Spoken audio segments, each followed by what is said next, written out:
Lintjesrein. In Snits voel een hele dikke bui joert, maar liefst 24 lintjes in de hele gemeente Zuidwest-Friesland. Bij 2 echtperen waren man en vrouw joert beide onderskieden. Wiebe en Marietje Mulder uit Balzert en Ida en Siebe Dijnem van Toppenhuizen.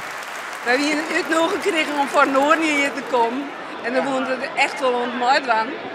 Maar ja, voor mijn man wist ik het wel. Maar net voor mij. Dus het is wel heel leuk. Ja, dat zie je wel hoe ik klaar ben.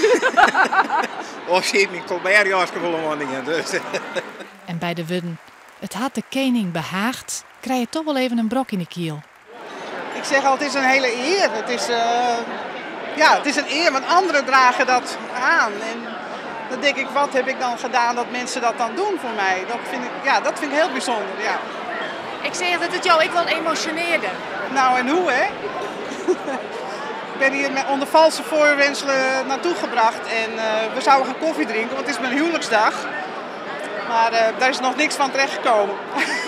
Dus dan jank je wel even, ja. Dus het is een stuk waardering.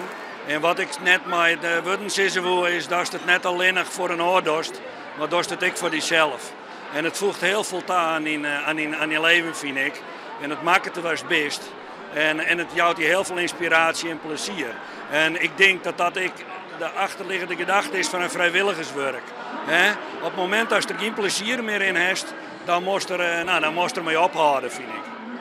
Ja. Nou, lokwenski, hè? Ja, dankjewel.